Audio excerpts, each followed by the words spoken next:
Good afternoon, everybody. I'm Councillor Lynn Stagg, Cabinet Member for Traffic and Transportation. Some simple housekeeping information. If the continuous fire alarm sounds, please evacuate the room and public gallery by the stairwells. I think there's nobody else apart from PCC staff here, are there? Do not attempt to use the lifts. We will assemble at Queen Victoria's statue in front of the civic offices.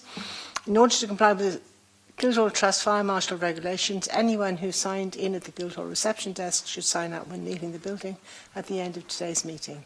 Please can everyone use the microphones and remember to switch them off when they have finished, otherwise the camera will remain on you. Right, thank you. Introductions. Councillor Heaney. Well, that wasn't me, that was the microphone. You sure? No, it wasn't my bag or anything. No, I'm Councillor Graham Heaney and I'm the Labour Group spokesperson on traffic and transportation. Thank you. Councillor Peter Harris. Councillor Scott Peter Harris. I am the Conservative spokesperson for traffic and transportation. Thank you. Michelle. Good afternoon, Michelle Love, Safer Travel Manager at Portsmouth City Council. Thank you. Andy. Andrew DeMarco, Active Travel Manager at Portsmouth City Council. Good afternoon, Kevin McKee, Parking Manager at Portsmouth City Council. Thank you. Denise Bastow, Parking Office Manager at Portsmouth City Council. Thank you. Abby Kentley, Senior Project Manager at Portsmouth City Council, working in the infrastructure team. Thank you. Hayley Chivers, Transport Planning Manager. Felicity Tidbury, Assistant Director for Transport. Thank you. Any declarations of interest? Councillors Peter Harris and Heaney? No? No apologies required, are there? Right. So, item number 3, Apsley Road Disabled Persons Parking Places. Who's going to present that? Is that you, Kevin, or Denise? I'll present the report, but there was a email from one of the objectors. Do we read that out beforehand, or do the report and then? Okay, thank you. Sorry. Yeah, item 3 is a report on a proposed disabled bay in Apsley Road. When we advertised it, it received one objection from a resident of Apsley Road who is making the point that parking in Apsley Road is particularly difficult on match days and that there are a number of disabled bays already in Apsley Road. Nonetheless, we believe we should put in the disabled bay to help the blue badge holder who needs access to their vehicle. So the recommendation is to implement the bay. Thank you. So I'll read out the additional information that's coming from the person objecting. I have received notice that a decision relating to the creation of a new disabled bay on the eastern side of Apsley Road outside Charles Clark House will be taken on 19th of January. I've been in contact with Amanda Clayton, who is in the disabled bay team, who raised several points in defence of the proposal to create a further disabled bay in this small area. As you know, Apsley Road has parking restrictions on match days, rendering the western side of the road unusable. There are at present 4 disabled parking bays on the eastern side of the road, and your proposal would increase this number to 5. This would make parking in even our licensed areas more problematic on these days than is already the case. I have no expectation of being able to park in front of my property, often walking a fairly long way with heavy shopping, etc., to get from my car to my house. But as I say, being able to park at all within the parking zone on match days remains an issue. While I have the utmost sympathy for those with mobility problems, it is apparent that this restriction is now even more limiting for other residents of this road. Even if my objection has no effect, I would like the Council to consider that there is still a special problem on these roads, Apsley, Carisbrooke and Frogmore. Therefore, if I am entitled to do so, I maintain my objection to this proposal.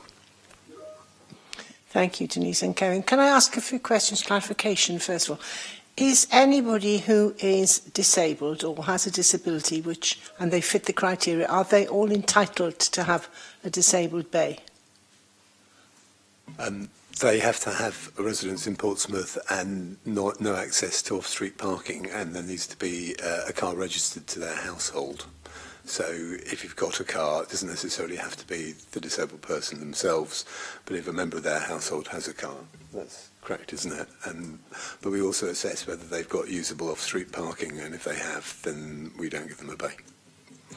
Thank you. And is there any off-street parking for this particular block of flats to accommodate all the households within it? Not that I'm aware of, no. That would have been part of the assessment. Right, thank you. And the other thing is this a new resident of the area, or is it somebody who's been living in the area? What I'm trying to ascertain is it adding another car to the area or not? I don't think it's adding another car to the area. I think they were already parking in Apsley Road anyway with their blue badge. They're just asking for the disabled bay, so I think it's not actually introducing another vehicle into the area. Lovely, thank you. Just wanted that for clarification. Councillor Heaney, have you got any questions? Or Not particularly in detail. I mean, these are obviously very much ward-specific issues and local. I don't know if the local ward councils have made any comments either for or against. There's nothing in the report, so I'm assuming they're either that, silence is assent in that respect. I mean, I'm reasonably happy with what I've heard, so I don't have a problem with it. thank you. Councillor Peter Harris. Yeah, to be fair, likewise to Councillor Heaney, there's been no ward councillor representation, so I assume that they are happy. Obviously, these are quite important for residents to be able to park outside their homes, especially when they have trouble getting in and out of the city. So, yeah, no, I'm fully support the decision you're going to make. I appreciate that there's parking problems, but there are parking problems right across the city. Doesn't matter where you go. I mean, I used to live round the corner from Apsley Road, and on match days, I used to either arrange to be in all day, or if I was going out, that I wouldn't come back until after the football crowds had gone home. So, it's one of those things you have to learn to live with, I think, if you choose to live in a place like that. Sorry, did you say something? Just remarking the fact that after the announcement of the new Portsmouth manager today, they'll probably get a lot smaller crowd, so people will be able to get in and out quicker. Bit of a shocking appointment. Lovely. Well, I'm happy to go with the recommendations and say go ahead. Thank you. Right. Next item, I think, is PCC right-of-way improvement plan. Is that you, Michelle? Andy's going to present, and I am here I apologise, Andy. I support just assumed. if necessary. I wasn't being sexist. All right. Oh, it's no problem, don't worry. Chair, item 4 is actually the South Sea Transport Hub. Item 4 is the South Sea Transport Hub, according to my agenda. Yes. Yes. I've got an older one. I think I've got the original draft one, and It is in the chair's gift, though, to vary the order yeah, if she absolutely. pleases. No, I'm not varying it. It's just done on one of my paper. I haven't got a later version. We were expecting. Have you any objections to it we going were ahead now? expecting to be the last item, so we're happy to go in whatever order you would like us Well, to go as in. it's on the papers that I've got, okay, because I didn't pick up. I just assumed they were the. We'll go ahead with that. So, Andy, I'm sorry. Oh, don't apologise, thank you. So I've brought to committee today report regarding the Rights of Way Improvement Plan. We're seeking approval for adoption of this improvement plan, which spans the year 2023 to 2033.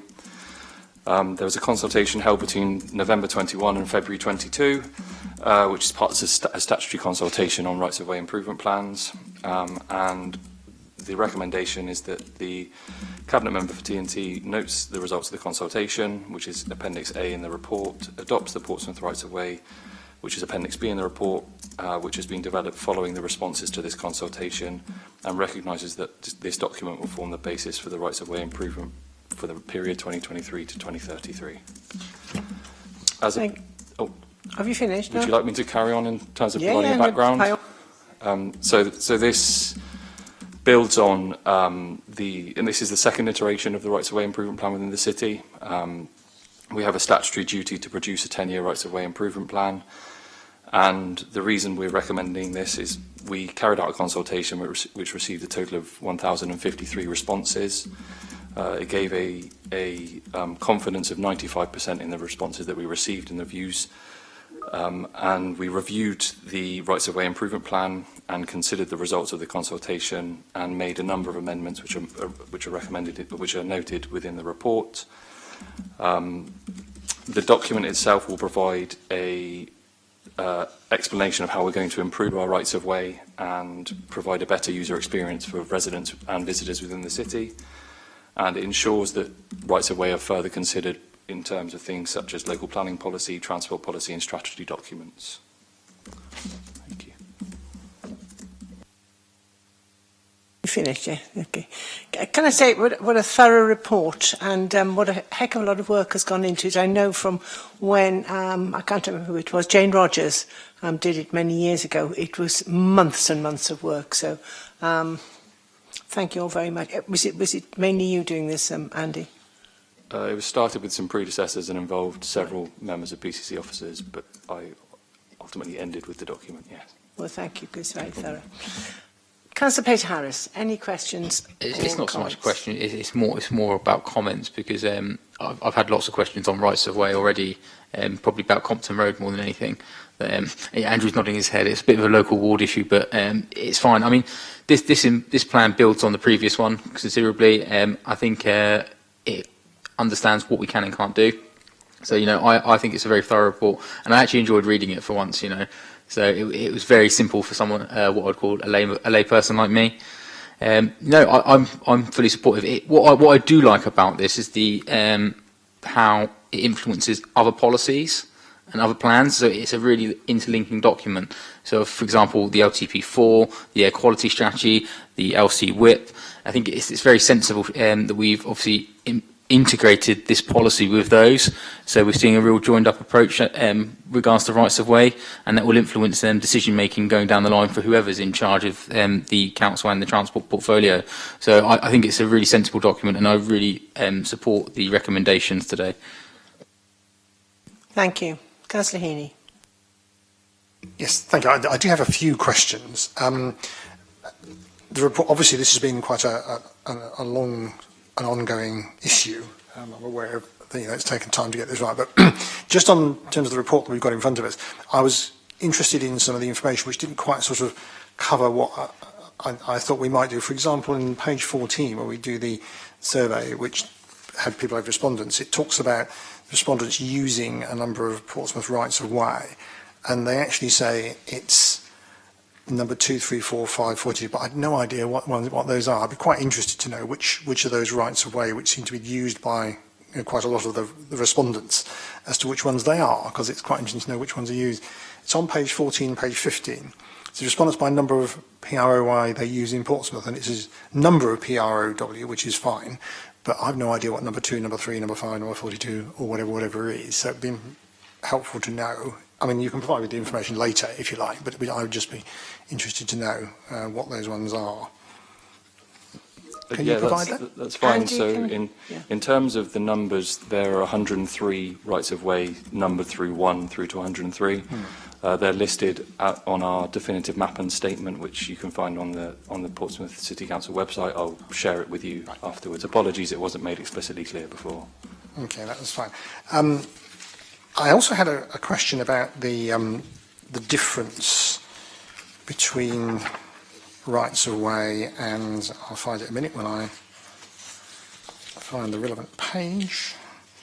Yeah, rights of way and promoted routes, because the Solent Way, which obviously goes up around Portsmouth and up the east side of the harbour, which I obviously use quite regularly, I was a little surprised to realise that wasn't a right of way. It's what we call a promoted route, which has no registered public right of way. What's the difference between a promoted route and a right of way?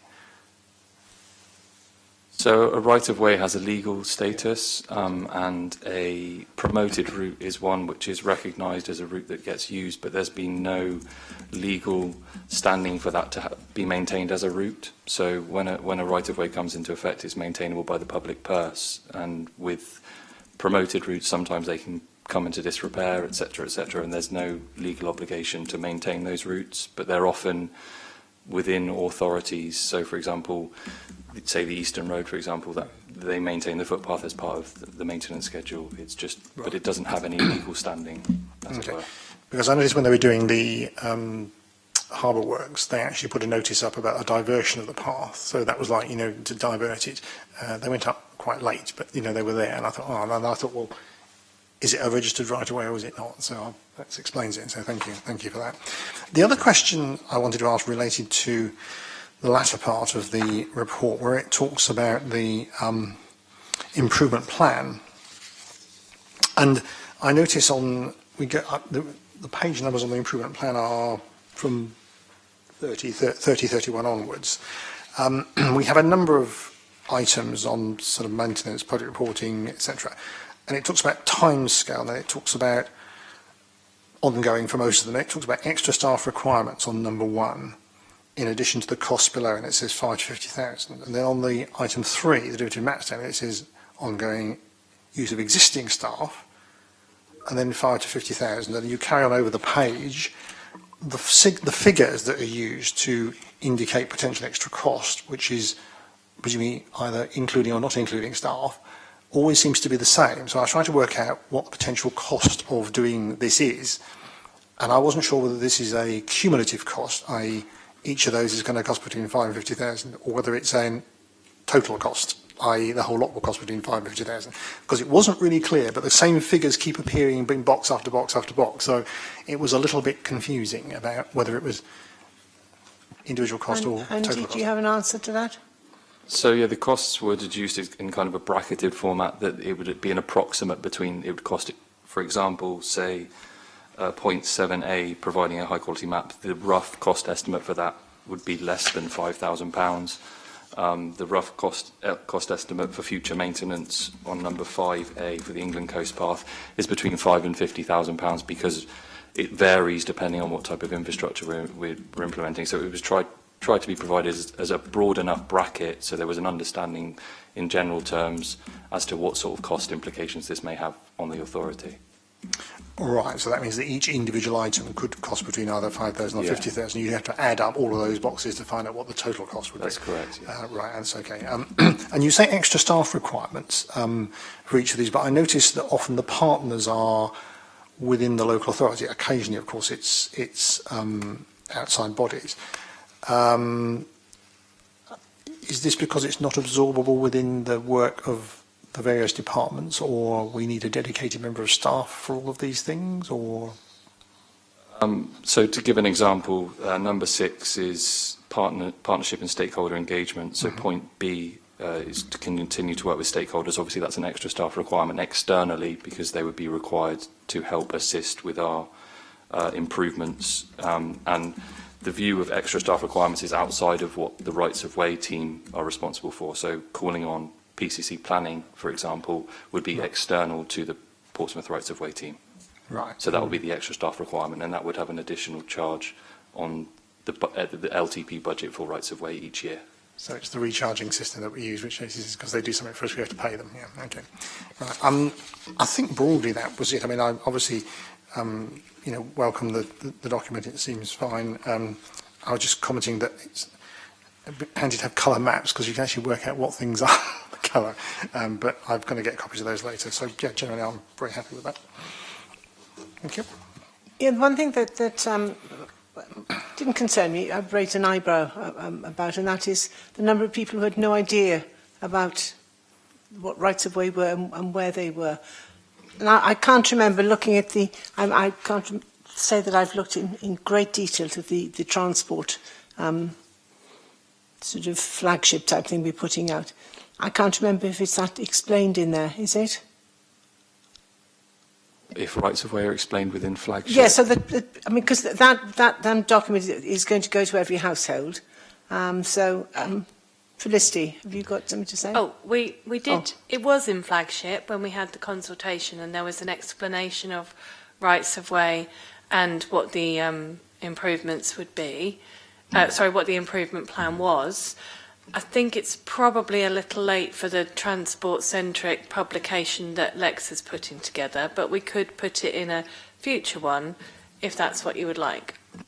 Well, it just seemed, a lot of people didn't know what they were, and perhaps they didn't know, could they use them or not? So perhaps something simple to explain, because as it's going to every household, that theoretically there is no reason why people shouldn't know. That's assuming that they read it. Okay, yeah, and we will also look at the content of the website pages as well, so that they're updated to reflect the fact that the plan has been approved. Yeah, good, lovely. Yes, I'm happy with Sorry, all of can I this. just ask a quick question? You mentioned something about a special flagship going to households. Could you explain No, it's what not. that It's is? not. It's like a flagship. Oh, right. What I asked for this to be done, if it was possible, and it's now emerging. I think it's next month, is it? It's going to be ready or thereabouts, to explain where we've got lots of things going on in transport, but people, the general public, see there's something going on there, there's something going on there, and what's the connection? And what I wanted people to, and what I want people to see, that we've got a 17-year programme, and all of these things that are going on will be, well, not all of them, because some things are just ordinary, everyday, ongoing things, but bigger schemes are part of filling in the gaps in the network, whatever that network may be. It could be walking routes, it could be cycle routes, it could be bus routes, etc. So it's explaining the whole thing so people can see what we're aiming to achieve in 17 years' time. It's not going to happen tomorrow. There's some going on now, but they're all part of a bigger thing. So it's explaining it sort of fairly simply, because avoiding technical, oh, I go on my phone, a lot of technical terms. So, and that is going to be published. I think it's February. I think we're looking at. Am I right? Yes. Ask if, as opposition spokesman, we could see a draft of that before it's finalised. Yeah, of course you can. Yes, yes. On that point about the flagship, I have to admit, I do feel a bit blindsided in a sense of I didn't know about it until a member of my actual group told me about it, which is disappointing because when they were at the GP summit, they said it was the effectively words that they used, it was let slip to them, to which then they promptly text messages me, to which then I don't want to say cornered Lexa, but I asked Lexa what's going on here, and she was very open about it. But the fact is, had that not been slipped at the GP summit, I might not have picked up on what you've just said and told Great Councillor Heaney about that, because we wouldn't have known. And I think Well, it's not secret at all. Well, no, but it does seem like it's a secret because Councillor Heaney clearly didn't know about it. I only knew about it because of a slip of the tongue of a member of the administration, shall we say. And that's quite disappointing, if I'm honest, especially if it's going out next month and we have had no prior knowledge to it. I've booked a briefing of my own on my own behest next Friday, which I'm going to open to Councillor Heaney if he wants to come along. But I don't think this is very fair from an open, honesty and transparency point of view. Well, when you're the administration, you can do things as you want. We're actually no, you can't do things as you want. That is the problem that you have to get your head round. That you cannot do things as you want. We're just working as a transport team to explain. Absolutely. At my request to explain what the plan is. The plan is already published. The transport strategy is already published. So it's to show where everything fits in. I, as well, being a geographer, wanted to have maps, okay? So I wanted to be able to see the final map as we see it now. It would alter over 17 years. I understand that, Councillor And to fit it all in. So it's the people who are actually doing the work, or putting this all together, at my request, to go out to the general public. But yes, all of you, all ward councils will see it before it goes out. What I'm going to ask is, when were myself and Councillor Heaney as opposition spokesperson going to be actually notified that this was happening? I'm quite disappointed, actually, because I only heard about it from third party. You know, and considering we are the traffic and transportation spokespeople, we should be able to say that we know wholeheartedly that was going on, especially if a publication is going out next month. So would it have been a case of 2 days before it goes out, you can see it?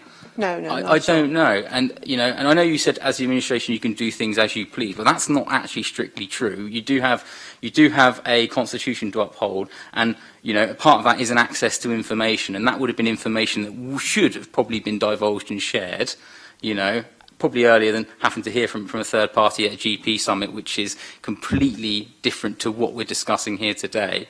I mean, I don't want to be pedantic about it, but there are processes and ways of means that we have to go through. And I think on this case, we've been told from a third party, and we've picked up on something you said today. Well, I didn't notice that happening when you were in the administration, but I was a humble backbencher those days. I can't take credit for what my colleagues did. Well, all I'm saying is I can't remember that happening, and this is not secret at all, but it's the administration who are working on it, and it is the administration's choice to doing it. And yes, perfectly happy. There's nothing secret in it at all. In fact, it's quite the opposite. It is explaining things that maybe a lot of people don't understand. I don't think the principle of it is a bad thing. You will see it before it gets published. Yeah, I don't think the principle of what you're doing is a bad thing, but it's just a disappointment of how we've learnt about it. Yeah, but you want to know, Councillor Peter Harris, every single thing that we're doing, and that is not up to you to... I wouldn't be doing my job if I wasn't asking those questions. Well, okay, well, I wouldn't be doing my job if I was saying to you, you can't see it until there's a final draft, and then it goes out to you, and then you can comment on it by all means, and add anything in that you wish. That's absolutely fine, but what I'm just saying is the process, the fact is, we didn't know it was happening because no one had to bother to tell us. We didn't have to let you know at that stage, why because is, it's not even complete. But why is one of my colleagues in my group, who's not even in the transport section, knows exactly that is going on? I have no idea. You know, I've said before, and I've said it in full council, you know, I am not a psychic. It's not a criticism of you, Chair. Honestly, it's not a criticism. No, I have no idea who's told you this. Well, I can show you. I can show you. I'm not interested, quite frankly. Quite frankly, though, but you're not sharing information either, and that's the problem. We will be sharing information when it suits you, not when it's actually required. That's a completely different thing, and that's where we clash. Well, why is it required by you now? Well, because we want. The fact is, you haven't told anyone until you literally. I've just challenged you on it. If I had not challenged you on it, you would not have said a word, and that is a fact. Hang on a minute. I was the one who mentioned it. So it shows how secret it is. You actually mentioned it, but you mentioned it in a way, a transport flagship. I mentioned it to Councillor Heaney, who would not have picked up on it had I not said it. You know, I only knew about it from a third party. The fact is, that probably would have gone past this meeting had no one had known. You know, you've been challenged on it, and now you don't like the fact that you've been challenged on it, and that is a problem. You know, it's a process that you should have shared. No, I disagree. It will be shared with you. We agree to disagree, okay? Pardon? I'm happy to agree to disagree. Yeah, to move on. Okay, sorry. So can we continue? Thank you. I'm the chair. I'm decided we're continuing. Right. If there are any more questions or comments on public rights of way? No? Okay. Then I'm happy to go along with it. And thank you very much for a very, very thorough. I love the consultation because you've covered so many things. Surprised at some of the answers, I must admit, but very, very good. Very good. Report. Thank you very much indeed. Thank you, Councillor Stagg. Right. My number 5, your number 4, and I apologise for that, South Sea Transport Hub, and who is presenting that. Okay, thank you. Good afternoon, all. First, I'd just like to point out, Councillor Peter Harris, that I appreciate you noted that there were some amendments, so they have been updated. The wrong version was updated. Can you speak a little closer to the microphone, please? Because I'm old and deaf. I know, sorry. Just noting there were some comments, they've been updated in the report, so that's going to be issued after this meeting, and there is a map down there, and noting that the wards affected, it isn't Central South Sea, but it's actually St Jude Ward and St Thomas Ward, so it sits on the boundary of that, and there's a map demonstrating that. So this report provides a high-level summary of the work developing around the South Sea Transport Hub. The project is in early stages of development, focusing on the integration of regeneration and transport opportunities within the area. The South Sea Transport Hub is a project aimed to improve transport connections and public realm within the area adjacent to the hover travel. That's Clarence Parades and Pier. The project aims to bring together the works delivered by the Coastal Defence Team, along with both Portsmouth City Councils and the Hover Travel's aspirations for redevelopment of their site and the associated areas alongside. Aligning the project with South Sea Frontage 2-3, delivery of Clarence Pier is integral, and delivery of these timescales is due 26-27, so just noting that. It's noted that the area provides transport connections currently, but this is a prime opportunity to make better usage of the area and spaces available. So we've got opportunity to improve transport links, promoting sustainable travel, delivery of wider improvements, ensuring regrowth in the local area and improving economic, culture and leisure opportunities. The South Sea Transport Hub is supported within our adopted policies, inclusive of the Seafront Master Plan, stating the opportunity for a new transport hub within this location, and also within LTP4, Policy L, delivering high-quality transport interchanges. It's a multi-agency project, and we'll very much be promoting a joint partnership approach in delivery, where the transport team will be working very closely with the Hover Travel, Culture and Leisure and Coastal Defence team. All parties share a vision to maximise the potential for prime seafront location, creating better transport links, connectivity. In terms of next steps, I think first and foremost we're looking to review and identify the user groups around the area and the transport requirements that may be needed moving forward, so working closely with the bus companies, coaches, etc. Obviously, hover travel is absolutely critical to this area in terms of their redevelopment plans and what the opportunities are working on with their site. Engagement. So from my perspective as well, for the project of this, there's a real opportunity for meaningful consultation. It's, it's the forefront of this. It's a feasibility stage, so we can consult with user groups and members of the public to understand exactly what do they want around there, and working with the coastals team in terms of consistency. Looking at initial concepts and designs, so again we need to understand the constraints within the area. It's on a flood defence, so we need to be mindful of that, and the implications of the boundary site. Refining a clear brief for both the transport hub and redevelopment of the hover travel, and legal and lease arrangements and associated implications around that, because there's a lot of concessions or opportunities that we need to look at. Thank you. Thank you. Councillor Heaney, any questions?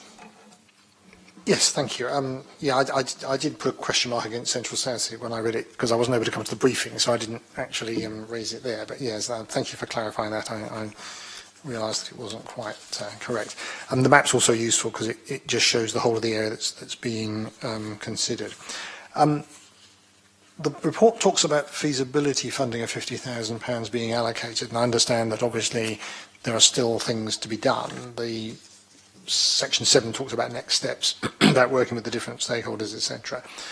What I was interested to know really are sort of two or three things really. One is, when is it anticipated that a capital bid will go in? Are we talking about a year's time or whatever? I mean, are we talking longer term? The second question really relates to the stakeholders. I mean, are we expecting stakeholders to contribute in funding to this? Because we're going to be, doing things to hover travel. Are they going to fund as well? Are we looking for contributions, joint contributions, etc.?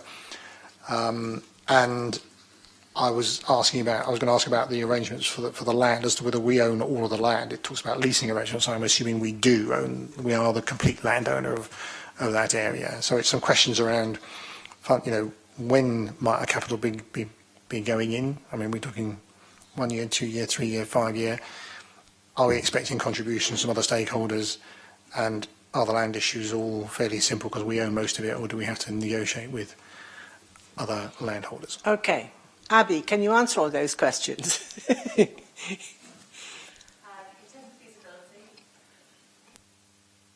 In terms of feasibility, so this is just early doors. So ultimately what we're looking at doing is developing out these plans and concepts around what we would initially want to do and how we're going to develop that forward in terms of engagement.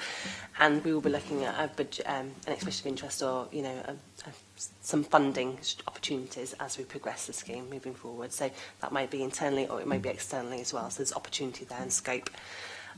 Just touching upon the land, we do lease it, so PCC own the land. Obviously we've got the Crown Estate as well in terms of the seafront area and the beach, but we were working with Hover Travel in terms of a leasing arrangement for that at the moment, in terms of what that could look like in the future. And forgive me, if there was another question, please let me know.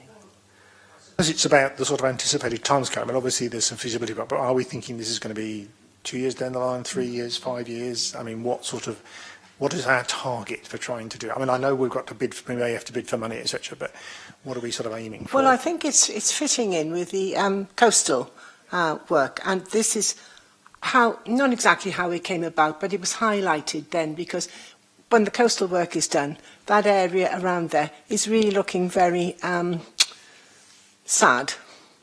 And it's a great opportunity to bring together lots of things. I was talking yesterday at the conference to Neil, isn't it, from Hover Travels, really quite excited because he wants to get involved.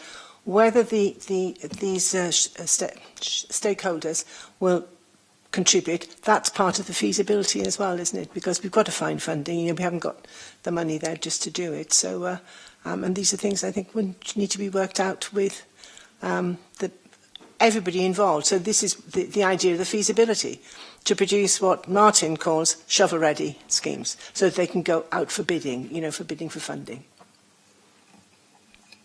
In answer to my question, there is no timescale. This is whenever. And it could be 5 years, 10 years. The sooner the better. Right, but okay. there's no point in putting a date on it, because if we don't achieve it... Well, I think we should have an aim. Yeah, but then if we don't achieve it, Graham, Well, people like you then would turn around and say, No, well, you said you were going to no. have it done by such and such a time, and No, you're not. So I we, don't tend to do that because I do understand how projects can get delayed Yeah, because of all right, sorts good. of things, but that's fine.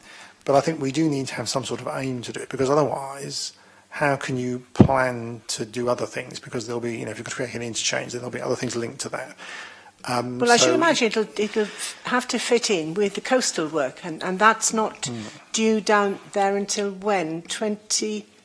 I mean, can I just say, I'm not necessarily 26? looking for an immediate answer. Now, if somebody hasn't got an answer, if they come back to me and give me some idea of when what sort of time frame is, we're talking 3 to 5 years, that's the sort of time, or is it, that would be useful to know. And so we pencil it in, and yes, things can I change. don't know if or Abby's whatever. got any information on this. In terms of their work, so we're working very closely with the Coastal Partnership team, and in terms of their delivery of that section, they're looking at 26, 27. So ultimately, what we will need to do is make sure that we have something in place, going through that consultation process, and also there's a really good opportunity of joining forces with them in terms of the design and that's also construction. So it makes sense to be running parallel with the works that they're doing. I think it's one of those. It's an aspirational scheme, isn't it? I mean, obviously, it would be great if it comes off, but to aspire to get something and to fit it in with what's already going on there, that would be the aim of the timescale. But there are lots of other factors that have to be taken on board. I mean, yeah, being aspirational is fine, but aspirational with a purpose. I mean, if we're trying to create a better integrated transport system, then probably a transport hub is quite important. Then we don't want to say, well, it'd be nice to do it if we could, but if we can't, oh well, that's okay. I think we need to be that's not what I said. Well, you said it was aspirational. I was just saying, it's an aspirational scheme. It's changing what's there. So it's quite aspirational, very different from what is already there, and to bring in all those transport areas as well, including and obviously the businesses down in the seafront. So it's got to be working with those people. But the idea, I think, is to get it done in line with the sea defences, because obviously that will be a continuation. That's a better understanding of where it fits in. So But it is I'm satisfied with aspirational that. because we're aspiring to have something very different. Yes, I know. Just let me finish what I was saying. You didn't need to come back with aspirational yet. But now we know it's 26, 27, and after that gives me a good idea of how it works. Just coming back on the comment you made about criticism, I have raised a question about two issues where decisions were made by you and then things were not implemented. And I raised a query with Felicity about why we weren't told about the fact that they were not happening. One was the parking app thing, and the other one was a decision on which came out of council, which you'll remember. And the other thing was the issue of the road safety reports back in December 2021, which were agreed but not implemented. Road safety report in 2021, December 2021, which wasn't implemented because of it was eventually staff shortages, etc., etc.